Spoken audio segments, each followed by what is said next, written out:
All right, it's time to talk about my favorite directors. It could get heated.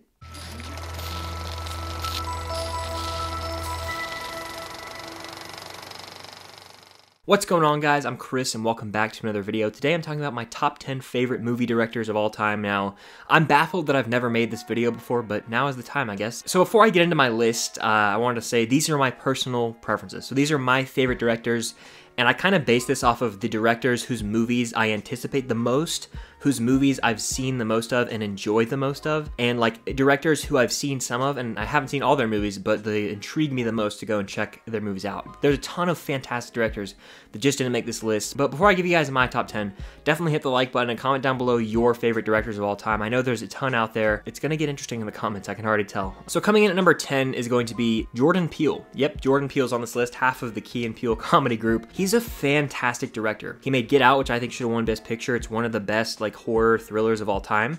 And then Us was really solid, and you could really just see what goes on inside his mind when he made Us. Now, it has a lot of issues if you really dive into it. There's a lot of little things you can nitpick with like how things are explained, but I thoroughly enjoyed Us. It really did freak me out. Now Jordan Peele has cemented himself as one of the best young directors working today, and I can't wait to see where his future is. So for that reason, that's why he made the list. It's not necessarily that he's made two of my favorite movies ever. It's that he has shown so much directing capability that moving forward, anytime Jordan Peele's name is attached to the director's chair, I'm going to go buy a ticket, I'm going to watch it on a streaming service immediately, and I'm going to be intrigued. What he's able to do with mixing kind of this horror comedy with actual social issues, it baffles me how he did that, especially coming from a comedy background. I can't wait to see where this guy's career goes. The master of suspense himself, Alfred Hitchcock. It would have felt wrong to have not included him on this list. I've seen 6 of his movies, and each one has moments that I really enjoy, but then there's Psycho, which is like probably one of my favorite horror movies of all time, if not my favorite horror movie. I think it has the best twist ever, but the way that Hitchcock's able to just really build suspense, I mean, he gets the nickname for a reason, folks. He does it in Rear Window, Vertigo, North by Northwest, The Birds, Psycho. Psycho is the standout, so that's why I gush about it the most. I have the Essentials collection, and I've seen Dial M for Murder, and I love how every single one of his movies usually has a twist in it that you don't see coming most of the time, and then there's some that fall a little flat, but still, Hitchcock is the man, and I can't wait to dive into more of his classics later on down the road. Coming in at number 8 for me is going to be my favorite comedy director of all time, easily, Adam McKay. Now, his recent stuff, I haven't seen The Big Short, and Vice was a massive letdown to me, but I'm talking primetime Adam McKay. The Other Guys, Step Brothers, Talladega Nights, Anchorman 1 and 2. This man is probably the best comedy director of my life that I can think of. The Other Guys is a comedy that I quote with my friends all the time. Step Brothers is one of my go-to feel-good movies / comedies. And Talladega Nights is fun to just watch with friends. And then there's Anchorman, which is one of the most quotable comedies of all time. He just understands comedy, and he's kind of drifting away from that now, going to more like drama comedy / satire movies, because he knows that the prime time for like comedy might be in the past. I really am excited for his movie with Leo and Jennifer Lawrence, Timothée Chalamet. Basically, all of Hollywood will be in that movie later this year. I'm stoked for that one, but Adam McKay, he's kind of an underrated director that doesn't really get like talked about a lot. Coming in at number 7 is going to be a director whose filmography I have not seen all of, but what I have seen intrigues me enough. But it's interesting because I'm so split down the middle on half his movies, and that's Paul Thomas Anderson. PTA comes in at number 7. The early half of his career with Hard 8, Boogie Nights, Magnolia, Punch Drunk Love, I really enjoy all those movies, with Boogie Nights being my favorite of his for sure. That movie is fantastic. But the later movies, for me, he's kind of lost his touch for me. My goal here is to stay honest, so I'm just going to tell you guys how I feel.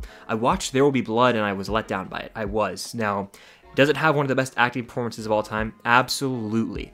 Is the movie 2 hours and 38 minutes? Yes. And you can tell because there's like 30-second shots of Daniel Day-Lewis's character just walking, and you're just following him, and it's a very drawn-out movie. Now, to some people that works. A lot of people say this is a masterpiece. I never was crazy about There Will Be Blood. It wasn't interesting to me. I was not interested in the subject material. It was beautifully shot. The score was great. The performances were good. The movie just bored me. Now, that's the way I feel about it, and that's just my honest-to-God opinion. The Master was too wacky for me to really get involved with. The performances, again, fantastic. Like Joaquin and Philip Seymour Hoffman's scene where Joaquin like doesn't blink is stellar. The movie just fell flat for me. I haven't seen Inherent Vice or Phantom Thread. He's making a movie with Bradley Cooper coming up. That one is one of my most anticipated for that year because he's returning to like 1970s California. Sign me up for that. So PTA comes in at number 7. He's made enough to really have my full attention, and he is more than capable as a director. I'm just excited for him to return to his roots a little. Coming in at number 6 is going to be a lot of people's favorite director of all time, Martin Scorsese. This is the king of mob movies, if you will. He made Goodfellas, Casino, The Irishman, The Departed, The Wolf of Wall Street, is one that a lot of people love, and I included. I really do enjoy that movie. But The Departed is easily my favorite from him, and then you've got Taxi Driver, which was like an earlier character study on Travis Bickle. Now, the thing about Scorsese that keeps him from being a little higher for me is the big hits that everyone loves are great movies, but if you actually dig into some of his smaller movies, they miss the mark for me a little bit. I'm not crazy about The King of Comedy, not crazy about Mean Streets, haven't checked out a lot of his other stuff. I need to dive into Scorsese fully soon, but he is the best when it comes to like voiceover tracking shots, and that's like a marquee thing in every one of his movies. Scorsese is one of the GOATs, no doubt about it. But before I give you guys my top 5, definitely hit the like button, and like I said at the beginning, comment your favorite directors down below because I'm interested to hear. But coming in at number 5 for me is going to be one of the young gun directors. I actually think he's the youngest director to ever win Best Director at the Oscars, Damien Chazelle. Damien Chazelle has made 2 of my top 20 favorite movies of all time with La La Land and Whiplash. Both have different meanings to me in my heart. Whiplash, it's literally one of my favorite movies of all time. I watched it countless times back in 2015, I think. I got the DVD from Redbox or whatever, and I just fell in love with the movie, and it has one of the best performances of all time. And that ending. And then you got La La Land. I saw that with my girlfriend when we were about a week into dating, and we're still dating to this day. It's kind of like become one of our movies, essentially, and we listen to that soundtrack together all the time. And I think it's just a beautiful romantic story that really touches on pursuing one's passions or true love and how they can get in the way at times, and it just tackles that to perfection, and everything about that movie is a masterpiece to me. So the fact that he's made those 2 movies and then First Man, which is different but still good, qualifies him to be on my favorite director list. Like, I cannot wait to see anything Damien Chazelle does for the rest of his life. Sign me up for it. Coming in at number 4 for me is going to be a director whose filmography I just completed back in December leading up to his new movie Mank, and that is David Fincher. Now, Fincher is a very interesting director who has a very interesting career. He made a lot of these like gritty, like edgy movies in the 90s with like Seven, which is an all-time classic to many, has one of the best twists ever, Fight Club, which is one of his best movies and a cultural phenomenon. And then he went through like a Panic Room phase, The Game, and then he made a movie that I think could be his best, and that's The Curious Case of Benjamin Button. Now, it's not his best. It's my second favorite from him. And then you make The Social Network pair, one of the greatest screenwriters, one of the greatest directors. Movie magic. I mean, The Social Network is the most rewatchable movie ever to me, one of them. Mank missed the mark for me. Alien 3 is trash, but still, David Fincher's career is one that I have to give props to because anytime he's directing a movie, you can normally tell that it's him. The only exception being Mank and Alien 3. Fincher's one of the GOATs as well. I think he's a lot of people's favorite too, so if Fincher's your favorite, let me know down below.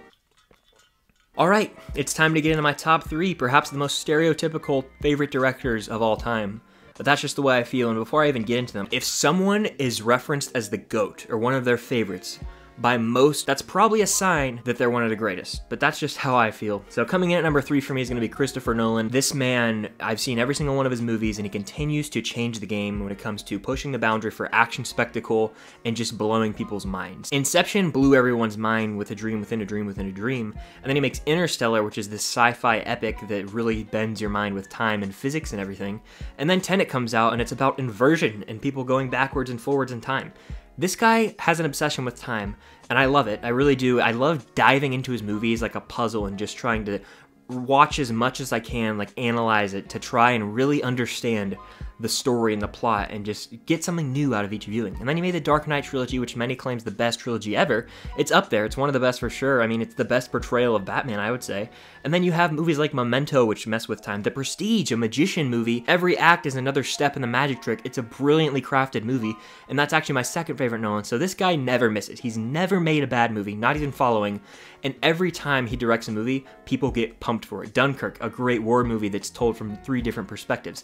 He knows exactly how to direct. He's one of the smartest minds in Hollywood today, no doubt about it. It was really hard for me to differentiate between my 1 and 2 because I love both their movies for different reasons. But the reason I put my number 2 at number 2 is because I haven't seen all of his movies and lately he's fallen off a little. So my number 2 is going to be Steven Spielberg. I love Spielberg. He went through a magical phase in the 80s and 70s. Steven Spielberg has brought some of the most iconic moments in cinema to life, whether it's Jaws, Indiana Jones 1 through 3, E.T. with a shot over the moon, Jurassic Park, the first time you really see dinosaurs on the big screen. And then he's made movies like Schindler's List that won Best Picture. So heavy and emotionally like draining. I don't know if I'll ever rewatch it, but my God, he crafted that movie to perfection. It was such a passion project for him. And then you make Saving Private Ryan the best war movie of all time in my opinion. And he just went through this phase of making 80s magic where you're just transported into the movie. I grew up on Indiana Jones, and he even produced, I'm looking over here, he was a producer on Back to the Future, which again, Robert Zemeckis didn't make the list, but that's a classic in and of itself. So when I think Steven Spielberg, I think 80s movie magic, and that's why he's so high on the list. Now, lately, he's kind of taken on this role of doing historical biopic things like Lincoln, but you know, he's even got movies like Catch Me If You Can that are good. I have to see Munich. Ready Player One was fun, I think. I haven't seen the BFG, so his career kind of is all over the place, but for the most part, Spielberg is one of the best, no doubt about it, and just 80s magic, come on. I love me some Spielberg. But taking the top spot, coming in at number 1, if you know me and know the movies that I always quote and talk about, it's gotta be this guy. Quentin Tarantino is my favorite director of all time.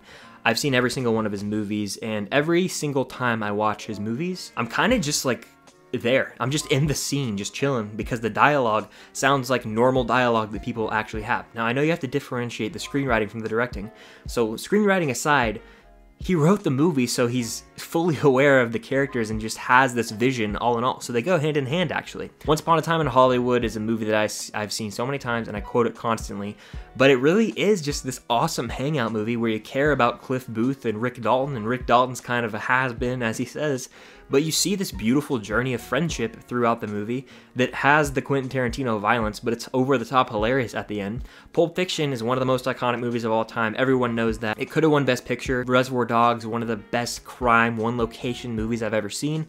Django, a modern western about vengeance. And then you've got Inglourious Basterds, which is one of the greatest cinematic openings I've ever seen with Hans Landa, who he created, one of the best characters of all time. Au revoir, Shoshana! Antonio Margheriti. Dominic DeCoco. Bravo. I love quoting that scene. When I think of Quentin Tarantino's career as a whole, there's so many shots from movies that are iconic. There's so many scenes that stand out. There's so many quotes that people say in daily encounters. It's so hard to not have him as my favorite director because of how many times I've rewatched all of his movies. I've seen all the guy's movies. Now, Death Proof isn't my favorite. It is what it is. Now, he has movies that I don't enjoy as much, but he's never made a terrible movie, even a bad movie. All of his movies are good to fantastic. I can't wait to see possibly his last movie. I don't know how many more he's going to do, but either way, QT, as people call him, like the gas station, is my favorite director, and that's just the way that it is. So yeah, that's gonna do it for my top 10 favorite movie directors of all time. Definitely hit the like button and comment down below your favorite directors. Do you agree with my picks? Do you disagree? It's my opinion, it's just the way I feel. If you haven't already, please consider subscribing to the channel. It would mean the world. I've got a ton of content planned. Can't wait for some more WandaVision, a lot of MCU content, Star Wars content, movie content in general. So it would mean the world if you'd hit that subscribe button, hit the notification bell so you don't miss out on any future content. And until next time, I'll see you guys later.